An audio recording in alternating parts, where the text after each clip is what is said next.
പുതിയൊരു ജനനം നൽകും പരിശുദ്ധാത്മാവേ, പുതിയൊരു ശക്തിയിലുണരാ കൃപ നീ ചൊരിയണമേ. പരിശുദ്ധാത്മാവേ, എന്നിൽ നിറയണമേ, നിറഞ്ഞു കവിയണമേ, കവിഞ്ഞൊഴുകണമേ. പരിശുദ്ധാത്മാവേ, എന്നിൽ നിറയണമേ, നിറഞ്ഞു കവിയണമേ, കവിഞ്ഞൊഴുകണമേ. വിശുദ്ധ മർക്കോസ് എഴുതിയ സുവിശേഷം 8-ാം അധ്യായം. ആ ദിവസങ്ങളിൽ ഏറ്റവും വലിയ പുരുഷാരം ഉണ്ടായിരിക്കെ അവർക്ക് ഭക്ഷിപ്പാൻ ഒന്നും ഇല്ലായകൊണ്ട് യേശു ശിഷ്യന്മാരെ അടുക്കൽ വിളിച്ച് അവരോട്, ഈ പുരുഷാരം ഇപ്പോൾ 3 നാളായി എന്നോടുകൂടെ പാർക്കുന്നു. അവർക്ക് ഭക്ഷിപ്പാൻ ഒന്നും ഇല്ലായകൊണ്ട് എനിക്ക് അവരോട് അലിവ് തോന്നുന്നു. ഞാൻ അവരെ പട്ടിണിയായി വീട്ടിലേക്ക് അയച്ചാൽ അവർ വഴിയിൽ വെച്ച് തളർന്നു പോകും. അവരിൽ ചിലർ ദൂരത്തുനിന്ന് വന്നവരല്ലോ എന്ന് പറഞ്ഞു. അതിന് അവൻ്റെ ശിഷ്യന്മാർ, ഇവർക്ക് ഇവിടെ മരുഭൂമിയിൽ അപ്പം കൊടുത്ത് തൃപ്തി വരുത്തുവാൻ എങ്ങനെ കഴിയും എന്ന് ഉത്തരം പറഞ്ഞു. അവൻ അവരോട്, നിങ്ങളുടെ പക്കൽ എത്ര അപ്പം ഉണ്ട് എന്ന് ചോദിച്ചു. 7 എന്ന് അവർ പറഞ്ഞു. അവൻ പുരുഷാരത്തോട് നിലത്ത് ഇരിപ്പാൻ കൽപ്പിച്ചു. പിന്നെ ആ അപ്പം എടുത്ത് സ്തോത്രം ചെയ്ത് നുറുക്കി ശിഷ്യന്മാരുടെ പക്കൽ വിളമ്പുവാൻ കൊടുത്തു. അവർ പുരുഷാരത്തിന് വിളമ്പി. ചെറിയ മീനും കുറെ ഉണ്ടായിരുന്നു. അതും അവൻ അനുഗ്രഹിച്ചിട്ട് വിളമ്പുവാൻ പറഞ്ഞു. അവർ തിന്ന് തൃപ്തരായി ശേഷിച്ച കഷ്ണങ്ങൾ 7 വട്ടി നിറച്ചെടുത്തു. അവർ ഏകദേശം 4000 പേർ ആയിരുന്നു. അവൻ അവരെ പറഞ്ഞയച്ച ഉടനെ ശിഷ്യന്മാരോട് കൂടെ പടക് കയറി ദൽഫനുക അംശങ്ങളിൽ എത്തി.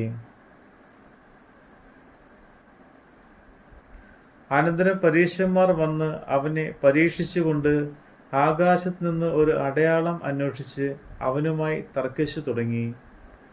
അവൻ ആത്മാവിൽ ഞെരുങ്ങി, ഈ തലമുറ അടയാളം അന്വേഷിക്കുന്നത് എന്ത്? ഈ തലമുറയ്ക്ക് അടയാളം ലഭിക്കുകയില്ല എന്ന് ഞാൻ സത്യമായിട്ട് നിങ്ങളോട് പറയുന്നു എന്ന് പറഞ്ഞു. അവരെ വിട്ട് പിന്നെയും പടക് കയറി അക്കരയ്ക്ക് കടന്നു. അവർ അപ്പം കൊണ്ടുപോകുവാൻ മറന്നുപോയിരുന്നു. പടകിൽ അവരുടെ പക്കൽ ഒരു അപ്പം മാത്രമേ ഉണ്ടായിരുന്നുള്ളൂ. അവൻ അവരോട്, നോക്കുവിൻ, പരീശന്മാരുടെ പുളിച്ച മാവും ഹെരോദാവിൻ്റെ പുളിച്ച മാവും സൂക്ഷിച്ചുകൊള്ളുവിൻ എന്ന് കൽപ്പിച്ചു. നമുക്ക് അപ്പമില്ലായകയാൽ എന്ന് അവർ തമ്മിൽ പറഞ്ഞു. അത് യേശു അറിഞ്ഞു അവരോട് പറഞ്ഞത്, അപ്പമില്ലായകയാൽ നിങ്ങൾ തമ്മിൽ പറയുന്നത് എന്ത്? ഇപ്പോഴും തിരിച്ചറിയുന്നില്ലയോ? ഗ്രഹിക്കുന്നില്ലയോ? നിങ്ങളുടെ ഹൃദയം കടുത്തിരിക്കുന്നുവോ? കണ്ണ് ഉണ്ടായിട്ടും കാണുന്നില്ലയോ? ചെവി ഉണ്ടായിട്ടും കേൾക്കുന്നില്ലയോ? ഓർക്കുന്നതുമില്ലയോ? 5000 പേർക്ക് ഞാൻ 5 അപ്പം നുറുക്കിയപ്പോൾ കഷ്ണങ്ങൾ എത്ര കുട്ട നിറച്ചെടുത്തു? 12 എന്ന് അവൻ അവരോട് പറഞ്ഞു. 4000 പേർക്ക് 7 നുറുക്കിയപ്പോൾ കഷ്ണങ്ങൾ എത്ര വട്ടി നിറഞ്ഞു? 7 എന്ന് അവൻ അവനോട് പറഞ്ഞു. പിന്നെ അവൻ അവരോട്, ഇപ്പോഴും നിങ്ങൾ ഗ്രഹിക്കുന്നില്ലയോ എന്ന് പറഞ്ഞു.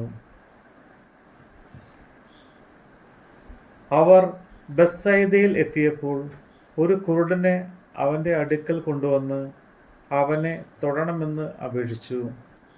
അവൻ കുരുടൻ്റെ കൈക്ക് പിടിച്ച് അവനെ ഊരിന് പുറത്ത് കൊണ്ടുപോയി അവൻ്റെ കണ്ണിൽ തുപ്പി അവൻ്റെ മേൽ കൈവച്ച്, നീ വല്ലതും കാണുന്നുവോ എന്ന് ചോദിച്ചു. അവൻ മേൽപോട്ട് നോക്കി, ഞാൻ മനുഷ്യരെ കാണുന്നു, അവർ നടക്കുന്നു, മരങ്ങൾ പോലെയത്രേ കാണുന്നത് എന്ന് പറഞ്ഞു. പിന്നെയും അവൻ്റെ കണ്ണിന്മേൽ കൈവച്ചാറെ അവന് സൗഖ്യം പ്രാപിച്ചു.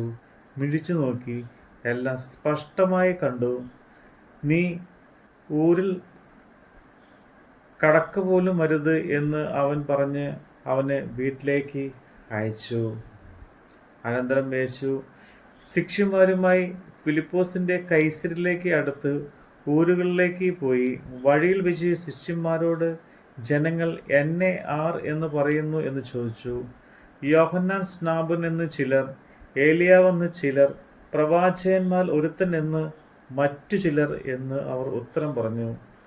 അവൻ അവരോട്, എന്നാൽ നിങ്ങൾ എന്നെ ആരെന്ന് പറയുന്നു എന്ന് ചോദിച്ചതിന്, നീ ക്രിസ്തുവാകുന്നു എന്ന് പത്രോസ് ഉത്തരം പറഞ്ഞു. പിന്നെ തന്നെക്കുറിച്ച് ആരോടും പറയരുത് എന്ന് അവൻ അവരോട് ഖണ്ഡിതമായി പറഞ്ഞു.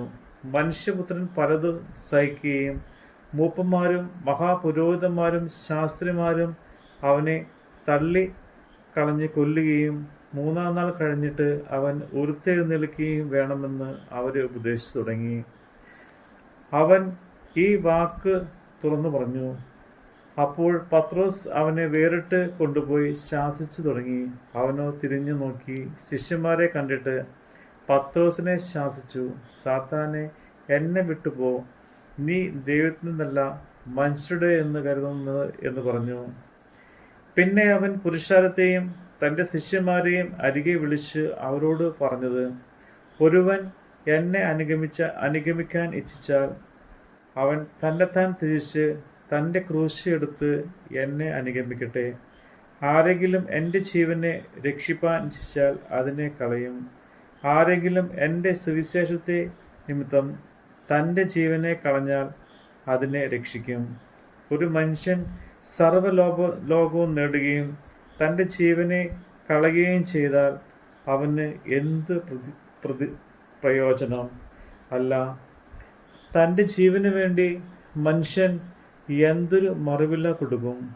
വ്യഭിചാരവും പാപവുമുള്ള ഈ തലമുറയിൽ ആരെങ്കിലും എന്നെയും എൻ്റെ വചനത്തെയും കുറിച്ച് നാണിച്ചാൽ അവനെക്കുറിച്ച് മനുഷ്യപുത്രനും തൻ്റെ പിതാവിൻ്റെ തേജസ്സിൽ വിശുദ്ധ ദൂതന്മാരുമായി വരുമ്പോൾ നാണിക്കും. നമ്മുടെ കർത്താവിൻ്റെ വചനമാണ് നമ്മൾ കേട്ടത്. ജോർദാൻ നദിയിലന്ന് പറന്നിറങ്ങിയപ്പോ വരദാനങ്ങളുമാ ആഗതനാകണമേ. ജോർദാൻ നദിയിലന്ന് പറന്നിറങ്ങിയപ്പോ വരദാനങ്ങളുമാ ആഗതനാകണമേ. മാലിന്യങ്ങളകറ്റി അന്ധതയെല്ലാം നീക്കി വിശ്വാസത്തിലുറയ്ക്കാൻ കൃപ നീ ചൊരിയണമേ. മാലിന്യങ്ങളകറ്റി അന്ധതയെല്ലാം നീക്കി വിശ്വാസത്തിലുറയ്ക്കാൻ കൃപ നീ ചൊരിയണമേ. പരിശുദ്ധാത്മാവേ, എന്നിൽ നിറയണമേ. നിറഞ്ഞു കവിയണമേ, കവിഞ്ഞൊഴുകണമേ. പരിശുദ്ധാത്മാവേ, എന്നിൽ നിറയണമേ. നിറഞ്ഞു കവിയണമേ, കവിഞ്ഞൊഴുകണമേ.